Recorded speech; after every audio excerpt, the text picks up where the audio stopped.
All right, so welcome to, I think this is lecture number 72, maybe, of Mora Nevuchim. We are at book 2, chapter 25, in the Pines edition, that is page 327. And Rambam has been debating Aristotle regarding whether or not the world is eternal or if the world was created at a point in time. And it's important to note that by the world is eternal, what the Rambam really means is that is the view of Aristotle, who felt that the laws of science are the way they are because they have to be, right? And therefore, because the laws of science result in a universe as we see it in front of us today, it must have always been that way, because those same laws would have resulted in the same universe as we see it today anytime in the past and in the future. Whereas the Rambam says that the laws of science were created along together with the creation of the universe. So prior to the creation of the universe, discussing laws of science would be irrelevant because there is no universe yet. So the laws that govern the universe also don't exist yet. So the laws of science were created along with the creation of the universe. Okay. So we talked a little how that might be relevant to today, where science doesn't believe anymore in an eternal universe, but science still, some might posit that the laws of science are the way they are because they have to be, and given those laws, they would result in the exact universe that we see, even though there was a time that the universe actually began, according to modern science. We went through that a little bit and so on.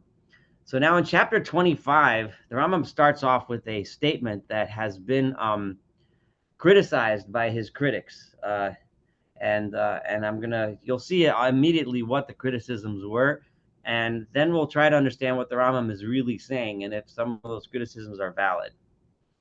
So if you remember, in the first book, the Rambam was very adamant in explaining to us over and over again that despite the fact that in numerous places the Torah refers to God in anthropomorphic terms, right? We describe God's wrath, and we describe God's jealousy, and we describe God's love, and how God looks at things and comes down to this world like he travels around. And we describe God's mighty arm and his furious nostrils and all kinds of anthropomorphic terms. And the Rambam blasted it into our heads 1,000 times that none of those things should be taken literally. God obviously has no body, cannot be referred to legitimately by any terms that refers to things that terrestrial beings. Um, so the so despite the fact that the Torah refers in multiple times, uses those terms. So the Rambam now says what sounds like a shocking statement, but I think as we analyze it, it will be a little bit less shocking. No, we're at chapter 25. That our shunning the affirmation of the eternity. Well, actually, let me give a little preface, right? People often debate, if somebody, what, if I learn a pasuk, a verse in the Torah, right? And I make an argument, some kind of moral or some ethical or judgmental argument, and I base it on the verse, right? So there's two questions. There's two ways to think, right? Do I have a preconceived notion of what's right and wrong? And then I find a verse that I can weasel around and make it sound like it's backing me up. And then I take that verse, and now that verse, I use it and I say, you see, the verse backs me up. So someone can accuse me and say, that's not, you didn't, you're pigeonholing your views into what the Torah said, right? Or do you get your values by studying the Torah, understanding what the Torah is trying to teach you, and then learn from the Torah what the values are? So any time we approach a pasuk, obviously there's a give and take, right? We are approaching that pasuk with preconceived notions of what we expect, the kinds of lessons we expect that pasuk to be teaching us, right? So the Rambam is so if you were, let's say, for example, an anthropomorphist, like you believed that God was an old man in the sky, for example, with a long beard sitting on a big throne, so on. So then when you read the psukim, you would read into them, oh, you see, God has an arm, God has a long beard, God is a wise man, God does this, God does that. And you would see in those verses, and you'd prove, you'd say, look, it says over here, God has an outstretched arm. He must have an arm. He sits on a throne. He must have a throne. He must sit, so on. But so the Rambam is now saying, I'm arguing to you, right? The Rambam says that the world was created at a specific point in time. There was a moment of creation. There was a time before there was even such a thing as time, and then the world was created at a specific point. So the Rambam is now going to say, did I learn from a verse and say the Torah teaches me that there was a moment of creation and therefore I believe that there's a moment of creation? Or do I know that there's a moment of creation, right? Because I know it, either because it's been scientifically proven or because it's logically or philosophically proven or whatever. And then I look at the verses and I explain them the way I want to. Now, what's going to happen is the Rambam is actually going to find a third approach. But first, let's assume that those are the two approaches. One, I make a conclusion and then I smash it into the verse. Or do I read it from a verse and I draw the conclusion because the Torah is teaching it to me? So know that our shunning the affirmation of the eternity of the world is not due to a text figuring in the Torah according to which the world has been produced in time. The reason, in other words, my argument against Aristotle and my argument saying that the world was created at a point in time is not because I have a pasuk that backs me up. Like the verse says, right? You might think, well, of course, it says, Bereshit bara Elokim. In the beginning, God created, so there must have a beginning, and God created. So, but Rambam is saying, no. That's not, I'm not proving it to you from the verse. For the text indicating that the world has been produced in time are not more numerous than those indicating that the deity is a body, right? Just as the verse says, Bereshit bara, right? In the beginning, God created. If I were to argue, right, if Rambam is saying, from whatever perspective, that the world was really eternal, like Aristotle said, right? However, if the world is eternal, however, the verse says Bereshit bara, which sounds like there was a moment of creation. I could explain that verse somehow else.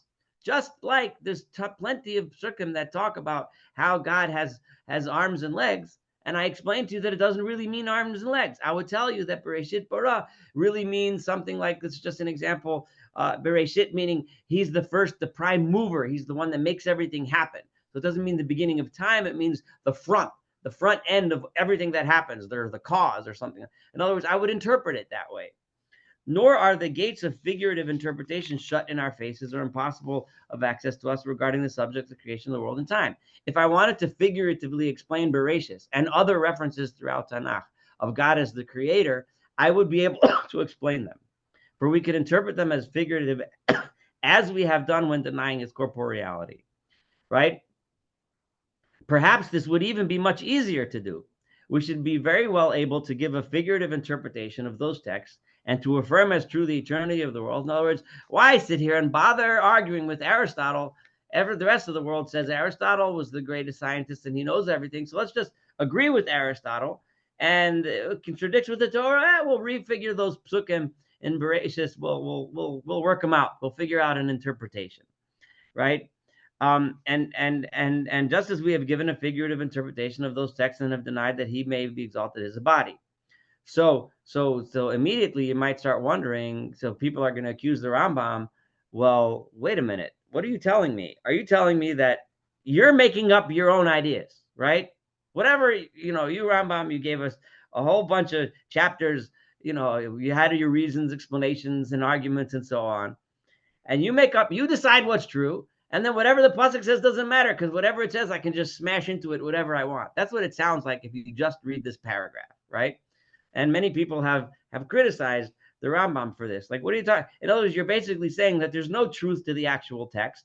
It's just a matter of I know what I want to say, and the psukim don't really matter. I'll figure it out. I'll figuratively explain it away however I like to. Well, that's what it sounds like at this point. But when we keep learning the chapter, you see he's saying something much, much deeper than that. So I'm gonna answer that criticism in a second. So the Rambam says, so if it's not because of the psukim, if I can explain the psukim either way, so then why am I saying this is so important? And now here's where the Rambam is going to say, my source is the Torah, even though I can figuratively explain the psukim in any way I want. What do I mean my source is the Torah? So we'll see in a second. Two causes are responsible for our not doing this or believing it. The reason why I choose to take my path. Remember, Rambam made it clear. He gave us a philosophical argument for why it makes more sense to say the world was created than that the world has always been eternal the way it is. It philosophically makes more sense, but the Rambam clearly said very clearly that that despite, but I can't prove it. It's still possible. Aristotle might be right. On basis of logic alone, Aristotle might be right. So why is it that I believe that the right way to study the Torah is to think that when the Torah says Bereshit, it means that there was a moment of time where time was created, where the universe was created, and God was responsible for that creation. Two causes, right? So this, one of them is as follows. The deity is not a body has been demonstrated. We talked about that. We argued that out. We discussed it. Just you have to take that for granted. From this, it follows necessarily that everything that in its external meaning disagrees with demonstration must be interpreted figuratively. For it is known that such texts are of necessity fit for figurative interpretation. So now, hands down, whenever the Torah says anything that makes God sound like he has a body, it has to be figurative. There's no other way, right? You can't tell me, well, he really has an arm, but no, it's figurative, finished. However, the eternity of the world has not been demonstrated. I cannot prove to you the eternity of the world, right? Remember, I can't prove Aristotle, I can't prove me, so I don't know. Maybe it's true that Aristotle's right. In other words, based on logic and science alone, I mean, nowadays, maybe we've come close to proving that there was a moment of creation, a Big Bang. But in the Rambam's time, he's thinking, maybe the world is forever, maybe it's not. I don't know. Consequently, in this case, the text ought not to be rejected and figuratively interpreted. Because it's possible, why should I bend over backwards and explain that the psukim don't really mean what they say, if I can easily accept the psukim as meaning exactly what they say, right? In other words, I had to figuratively interpret all of those verses about God having a body, because I know that God doesn't have a body. That's a fact. It's a scientific fact. I proved it to you. That's what Rambam means by demonstration. But over here, I don't know. Is the world eternal? Is the world not? So now when I look at the verse, well, let me look at the verse. Pshuto kimashmo. What does it mean? It means Bereshit bara Elokim. There was a moment in time where God created the world. Finished, right? So I don't. So in other words, so I'm not going to tell you that I should figuratively explain it, where it's totally logical and philosophically plausible to state that there was a moment of creation, and therefore the verses are saying exactly what they say. In other words, bottom line, only figuratively explain something, right? If you have to. If you don't have to figuratively explain it, and you could assume, and this is true. Rambam is consistent with this whenever he interprets a verse. He often will figuratively explain it, but only, right, if he's forced to, right? If it can't possibly mean what it says, then he'll say, well, then it must mean something else. But if it does mean exactly what it says, and it's possible and plausible that it should, then it does. Then he takes it for exactly as Pshuta Kamashmo exactly it says. But then the second cause gets even more interesting, okay? The second one is really an argument, right, that comes not so much from the verse or the words of a specific verse, okay, but the entire thrust of the entire Torah argues for creation, okay? Rambam is going to explain it in his own words, but I'm giving you just a preview of what he's about to say. In other words, the entire Torah rests upon that foundation, right? So while I could definitely interpret this verse as meaning this, and this verse is meaning this, and this verse is meaning that, yeah, sure, I can figuratively mess around with the words and tell you that it's just the mashal, it's just a parable or whatever. But the thrust of the Torah, the entire foundation of our belief system, is based on the fact that there's a creation. It would only work if there was a moment of creation. That's the argument he's about to make, which is why he says, I'm not going to go ahead and say, you know what? Let's just take Aristotle for face value and let's reinterpret the Torah. I'm not going to do that, because that would wreck the entire religion. And why is that? So let's read it. The second cause is as follows. Our belief that the deity is not a body destroys for us none of the foundations of the law and does not give the lie to the claims of any prophet. In other words, when I told you that I'm going to figuratively explain it when it says God's outstretched arm and say that he doesn't really have an arm because he doesn't have a body, that doesn't take away, right, from the Torah, right? And if anything, the Rambam would say it enhances it, right? The only problem you might have, the only objection in a Torah debate in the Beis Medrash would be, well, the only objection is constituted by the fact that the ignorant think that this belief is contrary to the text. Somebody might say, well, it says God has an arm, so how can you tell me he doesn't have a body? It says he has an arm. Okay, well, but yet it isn't. That's just what the ignorant people can think, right? But the yesod of the Torah, the basis of the Torah, that we have to keep the mitzvos, and God commanded us to do this and do that, and not do this and not do that. Those are, and our history, this miracle happened, which teaches us this lesson, and therefore we do these practices and so on. So all the basis of everything that we live when we live the Torah is not contradicted. When I tell you God doesn't have a body, that's cool. Okay, so God doesn't have a body. That doesn't take away. You can't tell me, well, the Torah says that God took us out of Egypt with an outstretched arm, right? And you're telling me that God doesn't have an arm, so I don't have to keep Pesach and eat matzah anymore, right? Because you're telling me that there's no arm. That doesn't, no, it doesn't work that way, right? Rambam, the fact that Rambam told us that God doesn't really have an arm, it doesn't therefore mean that I don't have to eat matzah on Pesach anymore, right? It doesn't wreck the law, right? However, on the other hand, the belief in eternity, the way Aristotle sees it, and this is crucial. However, if you believe like Aristotle that the world is eternal, meaning that is the belief according to which the world exists in virtue of necessity. See, this is crucial because this kind of speaks to some things that Yosef had mentioned the other week. And that is that the important part of Aristotle's argument is not so much how old the world is or whether it's eternal, but it's the fact that Aristotle came to that conclusion because he felt that the laws of science are eternal. In other words, it's necessary for everything to be the way it is. If you say that that changes at all, and that the customary course of events cannot be modified with regard to anything. In other words, everything is the way it is because the laws of science dictate that they have to be that way, then everything in the Torah falls apart, right?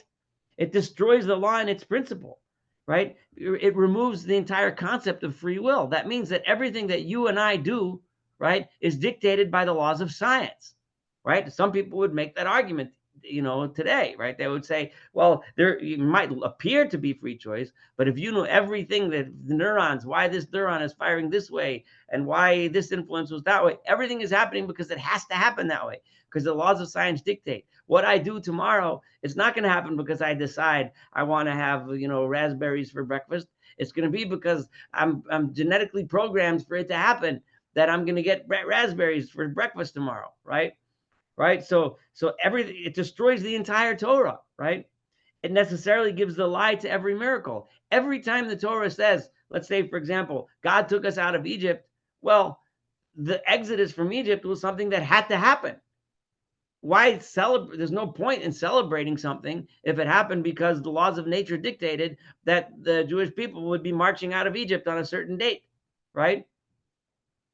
So, and reduces to inanity all the hopes and threats that the law has held out. When the Torah tells us, if you keep the laws of the Torah and you do the right thing, then you're going to be, you're going to have such and such, and God will give you such and such. And if you don't do such, the whole idea that the world was built in such a way that if we act good, if we do good, then there's benefit to that. And there's something inherently good about that. And if we don't, then so on and so forth, right? Unless by God, one interprets the Mikra, if you tried, right, to say, well, you know what, let's see what happens. Let's figuratively explain every single thing in the Torah. The world is really eternal. Everything is because it has to be, right? And when the Torah says that God took the Jews out of Egypt because the Jews were suffering and he wanted to have mercy on our suffering, and he wanted to bring us, to give us the Torah, and he wanted to bring us, to make us a chosen nation so we can teach the world about these lofty concepts. God, all that is just figurative. Well, as was done by the Islamic internalists, by some Islamic groups who had believed in everything being preordained, right? Everything is because God, because that's the way it is. This, however, would result in some sort of crazy imaginings. You try to keep that logic going, the whole Torah falls apart. Now we're starting to understand why, according to we cannot, even though technically we can figuratively explain some of those verses, most specifically the ones that talk about the creation of the world, right? It fundamentally disrupts the entire concept that the Torah is based on. If we assume the Torah is true, well, it can't possibly work. It doesn't work if you use Aristotle's rules that everything is the way it is because it has to be. Now the Rambam says, remember, a couple chapters ago, we talked about a third way. That was Plato's way, that there was some pre-existing primordial matter. And God came and took that primordial matter and fashioned it into a universe. Okay? So if, however, one believed in eternity according to the second opinion we have explained, right, back then in chapter 13, which is the opinion of Plato, at least the way the Rambam understood Plato. If you read around, people argue whether Plato did this or not, but it doesn't matter. As far as the Rambam is concerned, this is Plato's opinion, according to which the heavens too are subject to generation and corruption. This opinion would not destroy the foundations of the law, and would be followed not by the lie being given to miracles, but by their becoming admissible, right? So in other words, using Plato's explanation, we can manage to get through the Torah that way. If we assume that there has always been some primordial substance, right? And God destroys and builds and destroys and builds. And the moment of creation is the moment when God created the universe that we live in today out of the matter that existed already. It would also be possible to interpret figuratively the text in according to this opinion. Then we could fudge around those verses, right? And many obscure passages can be found in the text of the Torah and others with which this opinion could be connected, or rather by means of which it could be proved. So the idea where there's a medrash that says that God created the universe and destroyed it, created and destroyed, etc., could be understood to actually be supporting the idea of Plato, right? However, no necessity could impel us to do this unless this opinion were demonstrated. However, even though you might be able to weasel around the Torah, right, using Plato's ideas, right, I have no reason to do so, Rambam says, right? And he already told us before, back in 13 and 14, what the philosophical problems with Plato's ideas were, right? Basically, the philosophical problems is if there's some primordial substance, then that substance is as old as God, right?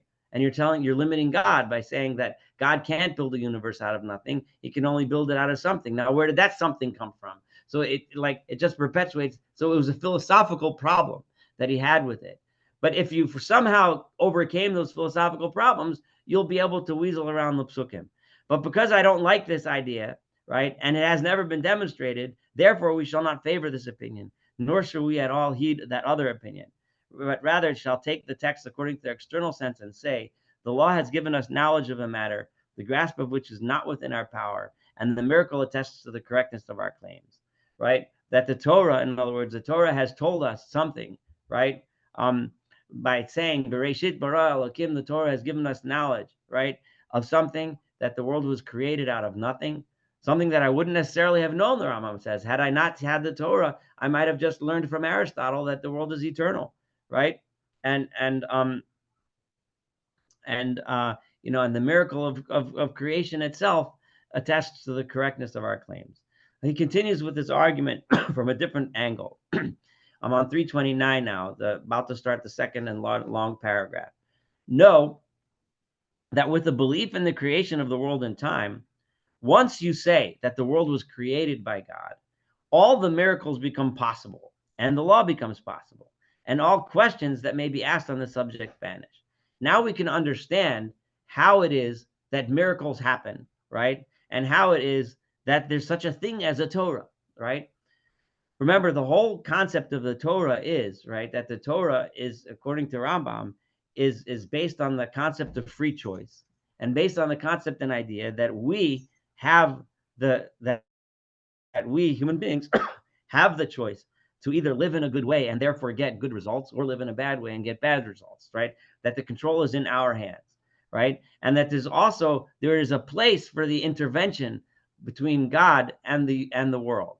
once you say that God created the world at a specific time and things aren't the way they are because they have to be, but they are the way they are because that's the way God built the world, then a miracle makes sense. God built the world in such a way that such and such miracle would happen under such and such circumstances.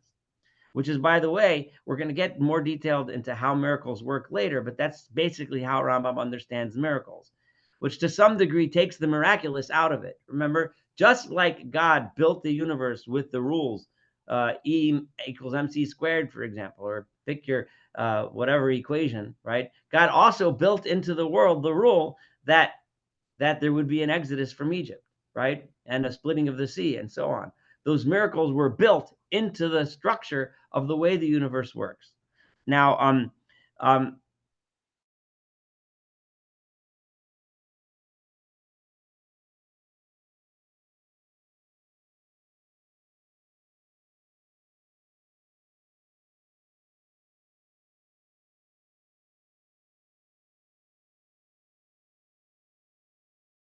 decide to give the Torah to the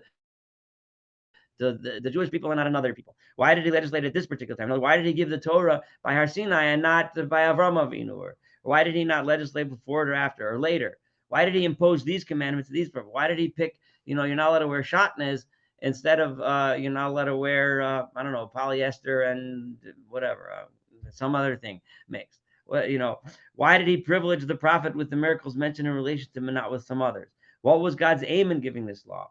Why did he not, if such was his purpose, put the accomplishment of the commandments and the non-transgression of the prohibitions to our nature, right?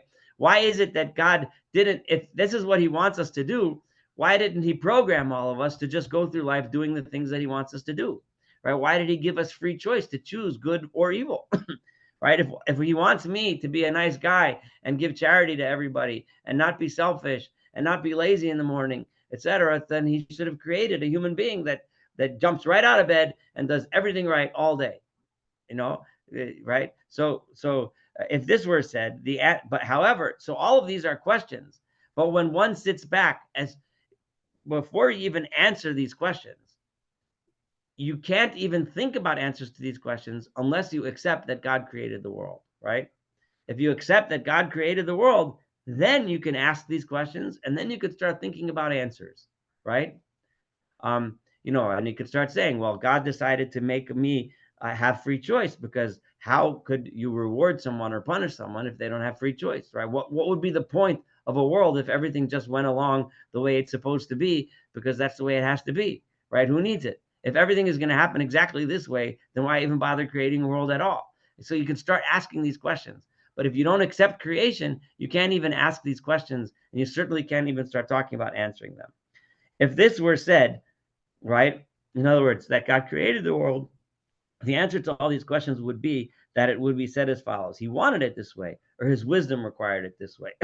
And just as he brought the world into existence, having the form it has, when he wanted to, without our knowing his will, ultimately, we don't really know, and we never will know exactly why he made the world exactly like this. Why didn't he tweak it a little bit different so that, something else would happen? Who knows? Bazillions of possibilities. He could have made, this different. He could have made the globe square and the laws of physics differently, and things go around in square things instead. Could have been bazillions of things could have been different, right? But he or what respect there was wisdom in his particularizing the forms of the world in the time of his creation. Why he made Earth this big and Mars this big and the sun this powerful, etc. In the same way, we do not know his will or the exigency of his wisdom that caused all the matters about which questions have been posed above to be particularized, right? So the bottom line is that we can start asking these questions, we can start trying to answer these questions, and ultimately we're going to say we don't really know why God decided to make the world exactly like this.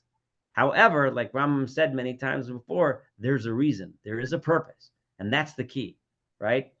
Because you can start asking questions about purpose only because of the idea that there was a moment of creation. If, however, someone says that the world is as it is in virtue of necessity, that it is because it has to be, because the laws of science dictate it as such, it would be a necessary obligation to ask all those questions, and there would be no way out of them except through a recourse to unseemly answers, right? In which there would be combined the giving the lie to and the annulment of all the external meanings of the law, with regard to which no intelligent man has any doubt that they are to be taken in their external meanings, right? So in other words, if we could still, right, we could still ask those questions, and we'd end up just answering, they are the way they are because they have to be, right? Because that's the way science dictates. This is the way it is because it has to be, because that's the way science dictates, and so on. And we'd keep studying the science. We might find more and more rules, but ultimately, right, all of the meanings of the law, in other words, of the Torah, would not make sense. Like we said before, the Torah couldn't command us to do things, because how do you command someone to do something if everything he does is because he has to, right? How could the whole history of the Torah, all the stories of the Torah, just doesn't make sense? It doesn't work. It is then because of this that this opinion is shunned. So the bottom line is, the Rambam is not saying, excuse me, what some of his accusers were saying when they read the first paragraph and not the rest of the chapter, right? That the Rambam decided the truth and then smashed it into the psukim, right? But rather, the Rambam is saying is that, sure, I could mess around with those psukim. However, if I wanted to, I can say it really means something else, or I can call it a metaphor or whatever. That's all well and good. But if I did that, right, the entire Torah would fall apart. Nothing would make sense. The whole religion wouldn't make sense. And that's why I believe Rambam says that the Torah is trying to teach me yesh me'ayin, that God created the world out of something from nothing. It is then because of this that this opinion is shunned, and that the lives of virtuous men have been and will be spent in investigating this question. And here's the key thing. This sentence is like super duper powerful, and you could float by it without really thinking about it. The lives of virtuous men have been and will be spent. In other words, why is it that we investigate the questions of why? Why is it that we investigate all of these questions, which were scientific and philosophical questions? The reason why we investigate them is because we know that God created the world with a purpose, right? That's why within us is this desire to figure out why. If everything is the way it is because it has to be, then what's the point in trying to figure it out? You can't change anything. You can't do anything. Everything just is because it has to be. The only reason why we have this incredible curiosity of science, and this is, it's so crucial, because so many times people don't understand that it's religion, it's the knowledge and understanding that God created the world with a purpose that drives humanity to acquire more and more knowledge. That's what the Rambam is saying here. It's such a powerful statement. The reason why we search for why is because we know there is a why, right? If there was no creation, there wouldn't be a why, right? There's a why because God created it for a reason. So we ask, what's the reason? For if creation and time were demonstrated, if only as Plato understands creation, all the over-hasty claims made to us on this point by the philosophers would become void, right? In the same way, if the philosophers would succeed in demonstrating eternity as Aristotle understands it, the law as a whole would become void. And a shift to other opinions would take place. I have thus explained to you that everything is bound up with this problem. Know this. I just want to think for a second. What he said about about Plato. Remember, Plato's idea was that things are created, that there was always something around, and God just messes. It's like God has this giant bucket of Play-Doh, and every once in a while he takes it out and makes something, and then he smashes it back, like a kid does. It puts it back in the box, and then tomorrow he comes home from school and he takes it out again and he builds something else. That's how Plato's world seems to to work. So if that's the case, then once if we could prove that creation in time, that the world was created at a specific time, then all of these arguments, we wouldn't have to discuss these arguments. We would have proven, and which actually nowadays we have proven, that there was a moment of creation in time. But anyway, so this is the chapter 25, which is it's very much discussed, especially because of what the seemingly shocking statement he made in the beginning, and often misunderstood. I see there's a hand up. I'm sorry I didn't call on you right away, but I want to fire away. It basically, the sentence that you have isolated as very important, the lives of virtuous men have been and will be spent in investigating this question. So he's saying, otherwise, I'm unemployed. Otherwise, all that I'm doing is for naught. And it's almost like people creating their own job. The self-interest is so obvious that you begin to question the motivation for the argument. And I just find it so, if you will, self-interested, because he's the philosopher they're talking about. He's saying he's wasting his time. I mean, it seems to me to affect the credibility somewhat. A little, I could see that. That's true. That's a point, a little bit. But the on the other hand, it's like I mean, remember he admits, right, that he hasn't ever demonstrated or proven scientifically, right, that there is a moment of creation in time, right? So, but he's saying that. But just think about it, though. What are the ramifications of saying that there is no why, right? Then everything we do, you know, if you're a doctor and you help people, if you're a plumber and you help people by fixing their things, if you're, you know, whatever you do, everything we do would be completely meaningless, right? Because and there would be certainly not only would there be no point in us doing anything, right?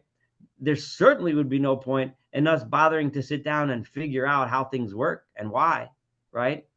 Because who cares? No matter how much you figure out, it's just going to be exactly like there's no point, you know. Anyway. As I recall, there are a lot of people out there writing with just that theme, and they look around the world as they look around today, and it's certainly easy to despair, say what's the point of it all. So no, there's a lot of people that believe that, and once you're an atheist, that's where you're going, you know. So I mean, certainly there are atheist philosophers who have all kinds of explanations as to why there should be such a thing as morality and why even without God. And I'm not saying, there's a lot of thinkers that have thought all kinds of things. The Rambam would argue, probably, I'm sorry, this is me being guilty of saying what the Rambam would have said, which is, you know, everybody always does that. But I believe he would have said, you know, even those guys don't realize it, right? But the only reason why they're bothering to think why is because ultimately somewhere deep down in their hearts, they know there is a why, there is a purpose, you know. And the only way to have a purpose is if one recognizes that the world was created for a purpose, you know. If there is no God and there is no creation and everything is the way it is because it has to be, then there really is no purpose, and then the world is just hurtling towards whatever it's hurtling towards because that's where it has to go, you know. And if you and I can go out there and demonstrate and vote and build and talk, and it don't make squat of a difference, because the same thing's going to happen tomorrow no matter what we do, you know. And that's pretty frightening statement. And the Rambam is saying, you know, I'm shunning this opinion because I don't want to deal with that consequence. Like I'd rather live in a world where it actually has some purpose or meaning, even if I can't identify or understand what it is. At least I know there is some meaning, you know. So that's where we are. The next, any other comments on this? I would just add that I had a Sunday school teacher years ago, and on the question of how can you prove there's a God, he concluded God is creation of man. He said you can't prove it, and it was created by man for man. And you can shift those words a little bit, but it's not different from what you're saying there, that you're doing this for mankind's sake because we need it, not necessarily that it's true. Yeah, well, I mean, Rambam felt that it was scientifically proven that there is a deity, right? Remember, he threw out the Epicureans, the Epicursim, right? The Epicureans, that was the fourth. There was Aristotle, Plato, Rambam, which was he called the Moshe Rabbeinu, right? And then there was the Epicureans, who didn't believe in any deity at all, right? So he threw them out, but he threw them out on what he felt was a scientific basis, because he felt that Aristotle had proven there must be some sort of prime mover, there must be some sort of a deity. I mean, that was how Rambam approached it. Nowadays, philosophers would probably approach it differently. But so in the Rambam's mind, the fact that there's a deity is a scientific fact, right? In other words, but then the question is does that is that deity also dictated by the scientific rules? Aristotle would say yes, right? Aristotle would say yes, there is a deity because the deity is the prime mover, but ultimately he created a world in the way that he did because that's the way it has to be. So he just limited the deity a lot, right? Right? The deity is basically just a giant source of energy, kind of, you know. But the energy that comes out has to do exactly what it did because that's just the way it has to be. Whereas so the Rambam's argument here is not so much as to whether or not there is a God, but it's to whether or not that God made a choice to make a world in a certain way versus Aristotle, where God simply is the source of the world because that's just the way scientifically it has to be, right? Those are the two choices to the Rambam. And for that, Rambam, remember, said many times that he can't prove it, but he showed us why philosophically it's possible, why he felt philosophically it's probable, and now he showed us today why if we don't believe that the God created the world, then the Torah doesn't make sense, right? So which is going to lead us to, Torah doesn't make sense, which basically is like saying there's no point and purpose to living, right? It's essentially the same thing, right? If you're going to go with Aristotle, then what is the purpose of even being here? Like, why bother doing anything productive, if you're going with Aristotle? Doesn't Aristotle come up with an answer? I mean, of course, I've never read him, but are you saying that in all his writings, he says that the world has no purpose and man has no purpose in it? I thought it was I thought he came up with a little more. I'm very biased. My knowledge of Aristotle comes from Rambam. So I never claimed to be an expert in Aristotle. I'm sure there's a lot written about that. I'm sure Aristotle did discuss that. Wasn't the purpose somehow to prevail over the gods or somehow avoid the god, those lower something. I honestly, I'm not an expert, but right. See, whenever I quote Aristotle, I'm quoting the way Rambam understands Aristotle. I know enough to know that the following: that number one, Rambam's understanding of Aristotle is the Islamic version of Aristotle that was the way he was understood in this time in history. Because Aristotle, this is 1,000 years more than 1,000 years since Aristotle lived. And the Islamic schools in the 7th, 8th, 9th, 10th, 11th centuries had refined and understood Aristotle in a certain way. So all of these Aristotelian thinkers that Rambam has been quoting, Al-Farabi or, Alexander of Aphrodisias, all these guys that we've mentioned over and over again, those are the guys through the prism of which Rambam understood Aristotle. I know that Aristotelian scholars today will show you that there's a lot of different ways to understand Aristotle. This is just the way Rambam understood it because that's the school of thought that he learned it from. Well, let me ask you this. I just consulted Dr. Google. Okay. Says, according to Aristotle, the function of man is to live a life of rational activity in accordance with virtue. He believed that humans have a unique capacity for rational thought, and that the fulfillment of this capacity through virtuous behavior is the key to a flourishing and fulfilling life. Okay, well, that sounds reasonable. Yeah, it sounds reasonable. And it's very similar to what Rambam himself would be teaching. It's just that the Rambam holds, and we've seen a little bit of this, and we'll see more and more as we go on, that the Torah is a path to that virtuousness. Right? The Torah tells us, how do you live a life of virtue? This is how. But the Rambam also holds that it's not necessarily the only way how, right? But it is a surefire way to get there, and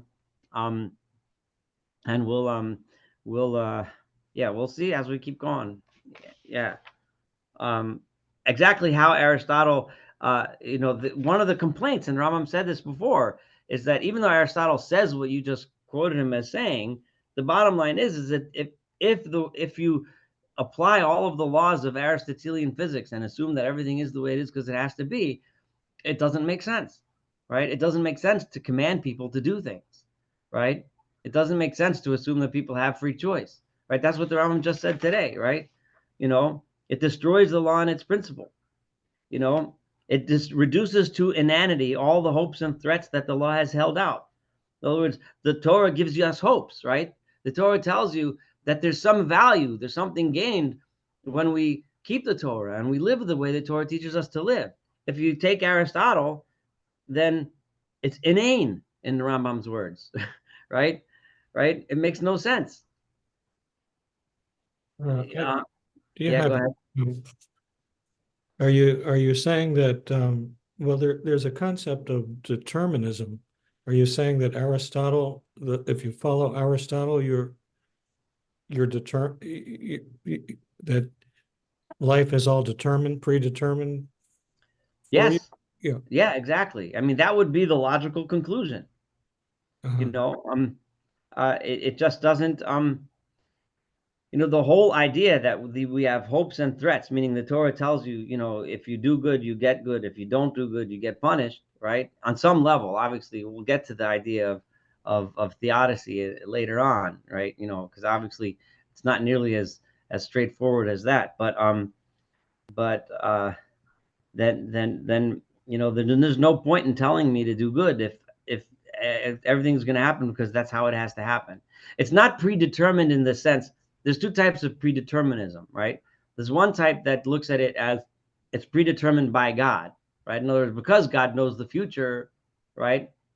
So there are Jewish thinkers that leaned very closely in this direction, like Chastai Kreskas, right? So he leaned very close to the predetermined level. In other words, God's knowledge does necessitate. If God knows that tomorrow I'm going to decide to eat raspberries in the morning, right, then it's necessary that I will eat raspberries in the morning. So then you're going to ask, well, does God know if I'm going to remember to make a bracha on those raspberries, right? Well, yeah, he has to know that. So then when I make the bracha, right, or if I don't make the bracha, how do I get some sort of whatever I gain from making that blessing or whatever I lose by not making that blessing, right? How do I, it brings up a whole host of questions, right? But so that's predetermined by God. The other type of predeterminism is not so much predetermined by God, but predetermined by science, right? In other words, whether or not I eat raspberries depends on a whole complex, if you apply all the rules of science and all those bazillions of years of evolution, all led up to this moment of Saul Weiner waking up tomorrow morning and whether or not he has fresh raspberries to eat in the morning. But you probably figured out that I plan on eating raspberries for breakfast in the morning. But so those are two different types of predeterminism, right? And what the Rambam is railing against now is the scientific predeterminism, right? That it is the way it is because it has to be. Not it is the way it is because God decided, but it is the way it is because the rules of physics lead to that conclusion.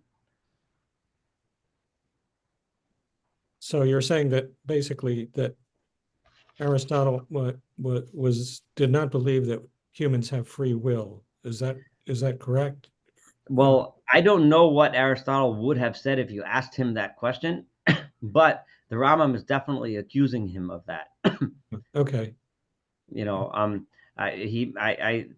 would not be surprised if someone were to ask Aristotle that question. I honestly don't know. I'm not enough of a Aristotelian scholar to answer that, but definitely that's what Rambam is accusing him of. That the entire enterprise of telling people what they can and can't or should or shouldn't do wouldn't make any sense in an Aristotelian world.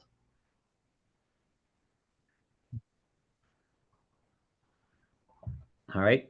Any other comments? So next time we should be able to do at least 26 and 27. So both those are interesting. Maybe even 28. We'll see. And it's gonna be interesting because the Rambam is gonna start bringing up examples from Chazal and from Tanakh that seem to indicate eternity of the world, no eternity of the world, and they're interesting examples because one might he's going to show us, like, how do you study, like, if you read a medrash that seems to indicate something, or a mishnah, or a Agadah in a Gemara somewhere, or you know, or a pasuk in Tanakh somewhere. The Rambam is going to show us what it really means. He's going to give us a few examples, just like he did this when he told us about God not having a body in the first part. He showed us the verses and he showed us how to really translate them. In the next couple chapters, he's going to attack a few words from the Chazal and other psukim from Tanakh, and show us whether or not they really tell us about an eternal world or a created world. So he's going to put his money where his mouth is and put his ideas to the test of the verses and teach us how to learn. Go ahead. Could I just add, just so we know we have a research assignment, Dr. Google says on the free will and whether Aristotle believed in it, says, while acknowledging that, quote, our dispositions are not voluntary in the same sense that our actions are, that's a quote from Aristotle, Aristotle believed that humans have free will because they are free to choose their actions within the confines of their natures. So that's a good assignment for us. Yeah, it's. I mean, I'm not surprised that he said something like that. However, Spinoza denies the existence of free will. That would make him in contemporary discussions of free will as incompatibilist as well as a determinist. So you can read Spinoza if you want. Okay. Yeah, no, Spinoza is definitely an interesting person to read, but obviously this is a Rambam class. But yeah, no, this is all good stuff. But Rambam clearly believed in free will and emphasized it over and over and over again, and especially in the chapter we just read. You know, so and it's the fundamental basis upon which the whole Torah is built. Right.